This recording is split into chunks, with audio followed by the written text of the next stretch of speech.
In this episode of Data Driven Compliance, I welcome back Vince Walden, CEO of Kona AI, and we discuss using data analytics and data driven compliance in trade sanctions, economic sanctions, as well as ESG. I know you'll enjoy this episode. Hello, everyone. This is Tom Fox back for another episode of Data Driven Compliance. Thrilled to have back with me Vince Walden. Vince, welcome back. Hi, Tom. Thanks. Glad to be here. Vince, can you remind the listeners your current role?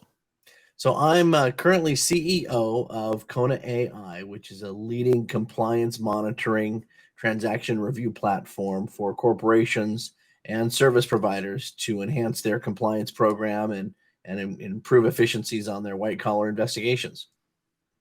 Vince, typically you and I have talked about utilizing data-driven compliance around things like anti-bribery, anti-corruption, fraud risk management, and other topics. But I thought I would maybe see if I could explore some other areas of compliance with you today and see how data-driven compliance and Kona AI are helping corporations in a wider variety of areas than simply, I'm going to just say, the greater fraud risk, because Yeah, corruption's under fraud. Let that's me right. start with trade AML and trade sanctions. And I say that because in a recent series of speeches, both Deputy Attorney General Lisa Monaco and Kenneth Polite have said that these areas are the new FCPA. And so when the government says you got a new FCPA, everybody listens. Yep. And Yeah. how can a compliance professional begin to think through utilizing data-driven compliance that you and I have talked about literally for years in those other areas? Yeah, this is, it's funny. This is why I love our profession that we're all in as compliance and anti-fraud professionals. There's always something new, always something changing. Now, FCPA has been around for, gosh, well over a decade now, right? But we're seeing, trade compliance become an issue. It's especially since the Russians' invasion of Ukraine. It's very, it's top of mind. Now, and so fraud risks, your fraud, and I'm just going to lump it all together generally, risks change over time, and you need platforms and you need a program that can adjust and change to it.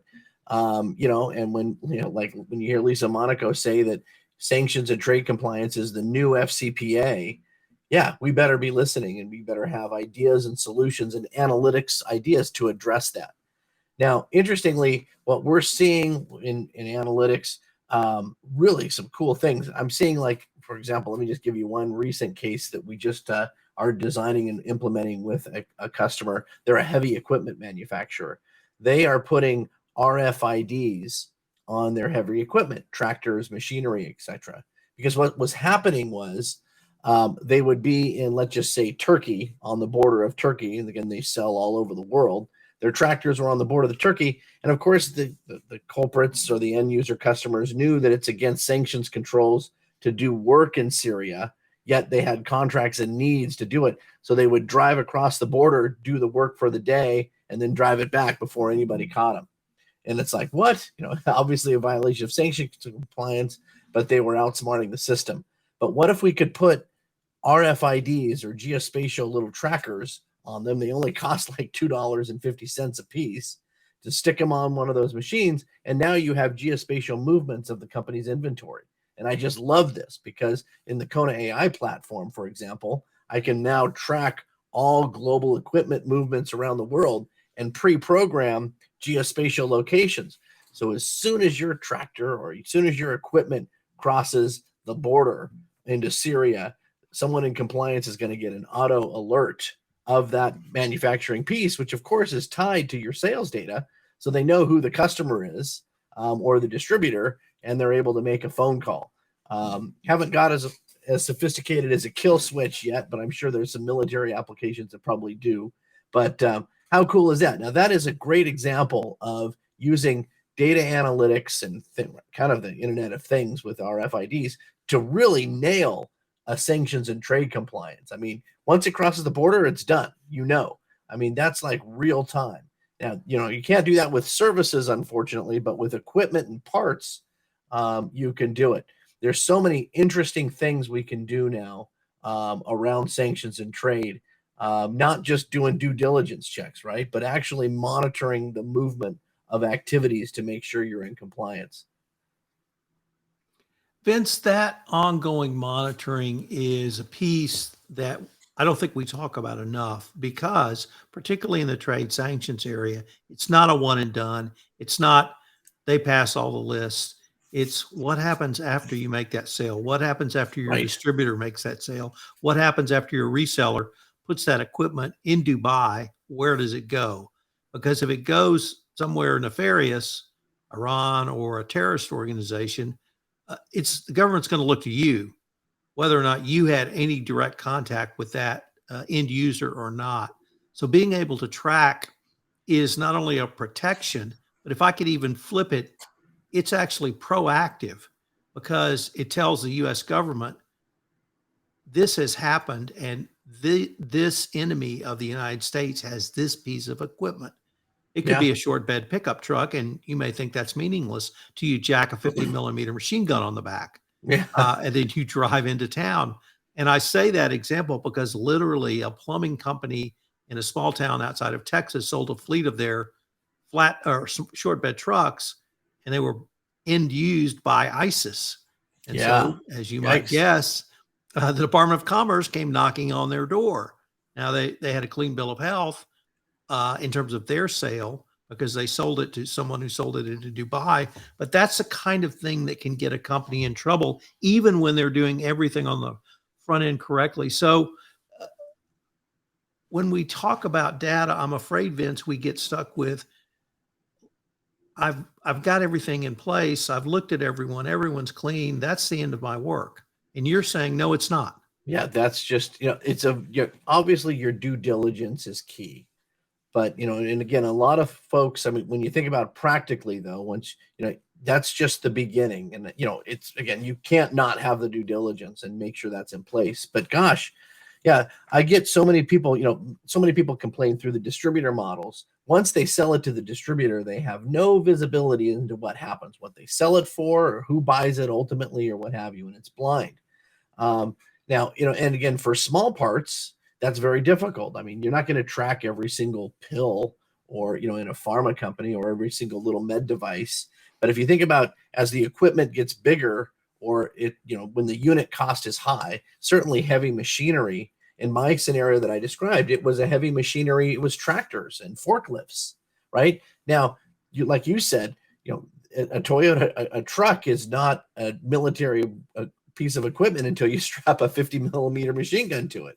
This was, a tractor has definite military use if you need to build berms and, bunkers and stuff. So, I would encourage people to think, I think the expectation now, certainly as in the DOJ says this, does your due diligence, again, this carried over into the new 2023 guidance, does your due diligence program extend the life of the agreement, not just during the due diligence process? It doesn't get any more plainer than that the expectation is that you're maintaining oversight and monitoring throughout the life of the relationship, not just during the due diligence. So, that's where data analytics can really solve a problem. Tracking the movement of inventory, it's great. Being able to go through the supply chain in the accounts payable subledger, and no one's ever going to say ship to Iran. I mean, doesn't work like, I mean, I guess you could, it's probably happened, but it's not just, shipped. It's always through a distributor, or through a freight forward.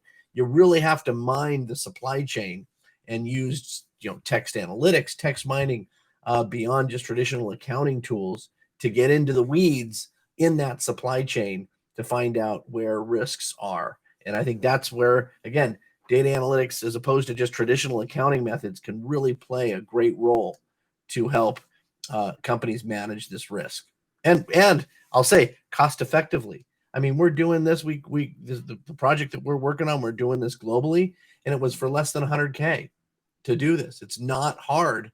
Now they got to buy they had the company to put the chips on, which is a variable cost, but to actually do the analytics is not that hard. Let me change the focus to ESG now. And Sure. obviously there's a raging political debate about ESG, but I will speak for myself because I see ESG properly as a series of business processes that are aggregated under either a VP of Sustainability, ESG, or perhaps a committee or even a committee at the board.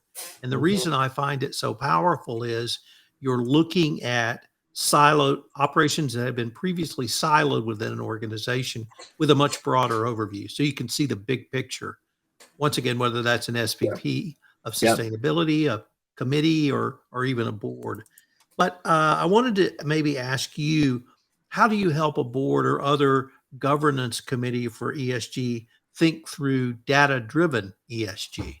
Yeah, I love it. I was just having this conversation this morning with a large telecommunications company on this, and they're looking to, in addition to their compliance program, how can we incorporate ESG topics into our business case for using data analytics and compliance? And we all know about measuring carbon emissions, et cetera. If you look, every Fortune 500 company now has an ESG program on the database, on their website. And I challenge you to, I've read many of them, dozens of them. And now the good ones have some kind of metrics. They try to measure something. And you can say we're going to be carbon neutral by 2030 or 2040. That's just kicking the can down for the next CEO to have to deal with, but they don't really say how or by how much or using some kind of metrics. There's a lot of words in the ESG initiatives and not a lot of numbers or metrics. But I mean, when we think about ESG from a practical standpoint, again, when we look at the supply chain, I keep going back to the supply chain. That's who's getting paid, money leaving the organization. And we think about, all right, well, how much are we spending on ESG? There are things, first off, there's things like, let me give you some fun metrics to think about. I mean, to enhance your program with actual metrics. You can say, all right, how much money is the company spending on ESG or environmentally sound companies or vendors? We could go by product line or by geography or by business unit. How much are we spending on, companies that are environmentally friendly? You could provide those types of statistics. But more interesting, this is a problem that I saw with one of my customers on Kona AI, is that they were spending, well, they are an OEM, original equipment manufacturer, selling to the big companies. I don't want to give specifically what industry, but the problem they had was the ultimate buyer was saying, look, all our suppliers need to be ESG certified. We now have to use, environmental friendly products. Well, what does that mean? Well, for that OEM, that meant an environmentally friendly product cost 25% more than the traditional product. This was making components and things. And sure enough, the problem that they had was, again, the ultimate buyer, they're an OEM, so the ultimate manufacturer, product builder, was demanding that they only supply parts that are environmentally friendly. Well, those environmentally friendly parts cost more to make, 25% more. Now, do you think that the OEM would then pass the costs on to the buyer and the buyer would be happy with it?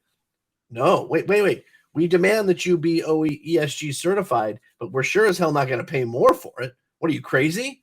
And so now the company's stuck between having to manually, certify that they're using environmentally sound products, again, that cost 25% more, but they can't pass that cost up. That's a problem. So, I mean, yeah, it sounds all right and good to have ESG, but actually put money behind it, and ESG stuff costs more. And you have to be able to quantify that. It was a problem that it was the CEO problem, not just compliance. So, I mean, that's a thing to consider. Environmentally friendly stuff costs more. Are you going to pass that on to the end user? Maybe those are some challenges. So you got to work with that. There's other kind of questions around ESG that you can use with data analytics. It was, how much are we spending? What's our energy spend? And how are we tracking it over time? And this one's pretty easy. And I think many companies do this already. But I mean, let's look across the general ledger. And again, compliance can lead these with ESG. But it's a simple conversation with your CFO or your controller to say, give me all the utility bills that we spend across the world for energy or coal or what have you. But look at all the utilities, and then let's look by country or by region and identify hot spots where we're spending way more in energy than, in some countries than in not. Why is that? Are those countries, coal, or are they versus solar?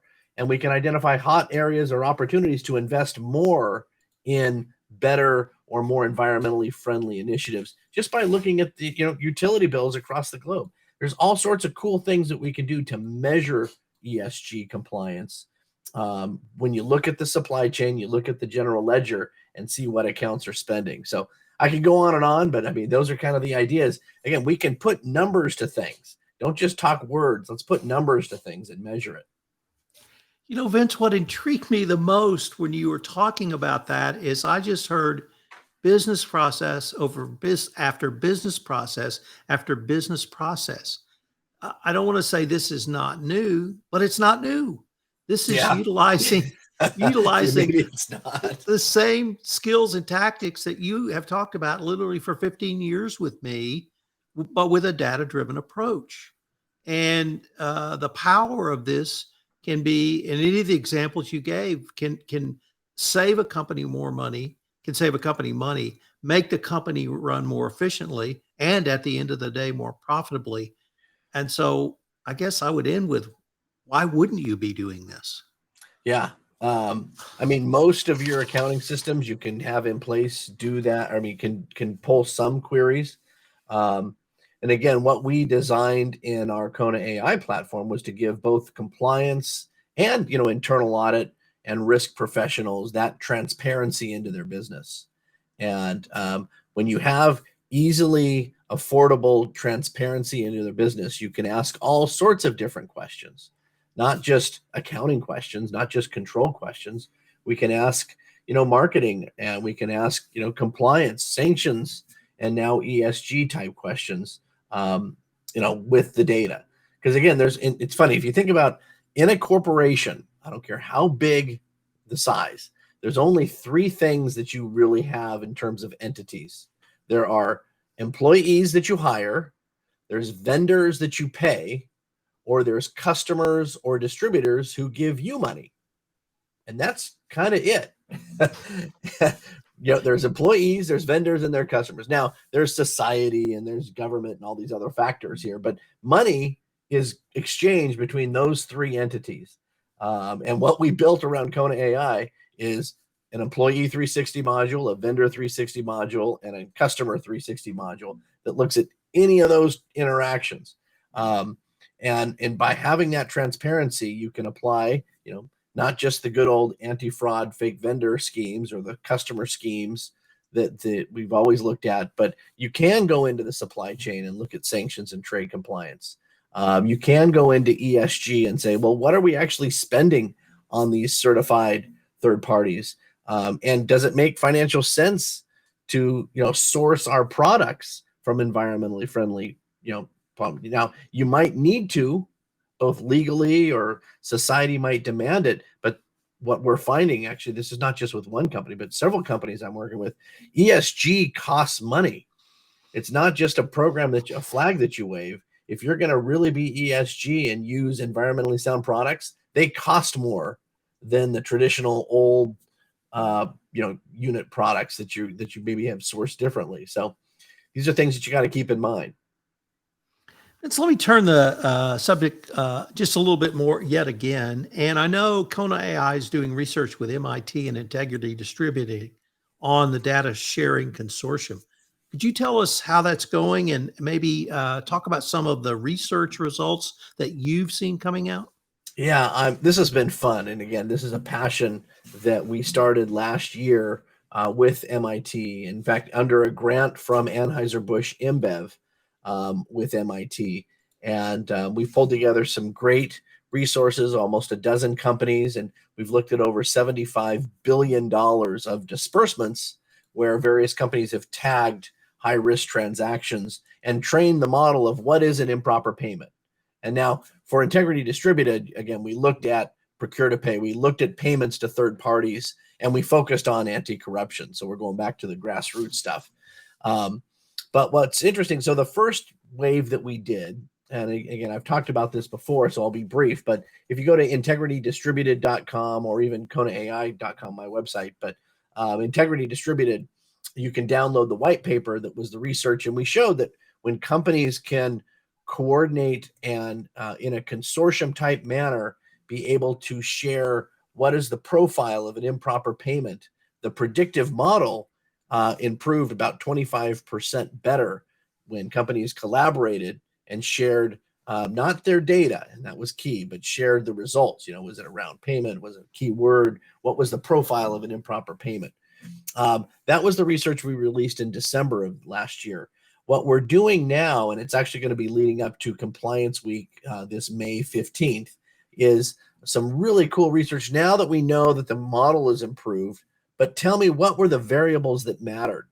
And just as a hint on your show, Tom, I haven't released it yet, but we're seeing, and again, this might change slightly between now and May, but we're seeing that when payments are urgently requested, pay, again, what was the profile when people tagged a transaction as, a potential bribe or risky or improper payment? What's the profile of it? Well, they typically were urgent. They typically were anomalous, statistically anomalous. Remember, you'd pay a vendor maybe, $5,000 a month, and all of a sudden it jumped to $500,000 a month or 50. That would trigger an anomaly because it was 2 standard deviations away from the average. So it was, going back, it was statistically, it was urgent. It was anomalous. It was in where the corruption perception index was high. Obviously, it was in a high CPI location, and it had keywords that were sensitive, like, friend fee or around, special payment. I didn't see any facilitation pay. They stopped using that word, but, no one's going to write bribe expense, but they're going to come up with some silly words to describe an improper payment. So, but like those 4 factors were key. And again, you go back and look at your own system, but we're coming up with about 10 or more factors that describe an improper payment. And again, that's just going to grow as we get more participants joining the consortium. So it's really exciting. And I invite, mid to large companies to join this consortium. It's very cost effective. As many of you know, Matt Galvin over at currently at the DOJ, but was formerly with AB InBev. This was kind of his vision. He had to step aside, of course, when he went to the DOJ, but it was a vision that was happening with that consortium that still lives on through Integrity Distributed, which is a not-for-profit organization out of MIT. So I guess the only thing I might add is if the payment request comes in at 4:30 on Friday afternoon. Yeah. For urgent. Urgent additional anomaly. Vince, we are near the end of our time for this episode, but are there any other? We could talk about this stuff forever, man, my friend. Just kidding. Any other initiatives or things that you might be able to give us a hint about? For instance, the upcoming webinar where we're going to talk about the new changes in the 2023 evaluation of corporate compliance programs from a data-driven perspective. Oh yes. What's interesting, again, we've all seen it by now, the 2023 guidance. We all knew about the clawback provisions and incentive and compensation. That was talked about a lot at the ABA White Collar Crimes Conference this last month in Miami. There are some really cool things we can do from a data-driven perspective to demonstrate an effective compliance program through compensation. There are some scoring mechanisms and ways to show that, hey, not only are we paying on performance, but we're also paying on compliance. And look for some of those discussions in the near future. Well, I, for one, am greatly looking forward to that, largely because I'm not sure compliance professionals have really understood how to do that. So anything you can bring to the compliance community to help comply with the new 2023 ECCP, I think is going to be well received. Vince, as always, it's been great fun, and I wanted to thank you for taking the time to visit with me. Tom, thank you. Always a pleasure, my friend. Take care, and bye, everybody. Hello, everyone. This is Tom Fox again. Thank you for listening to this episode of Data Driven Compliance. If you'd like more information on any of the topics we've touched on today, I would urge you to check out Kona AI.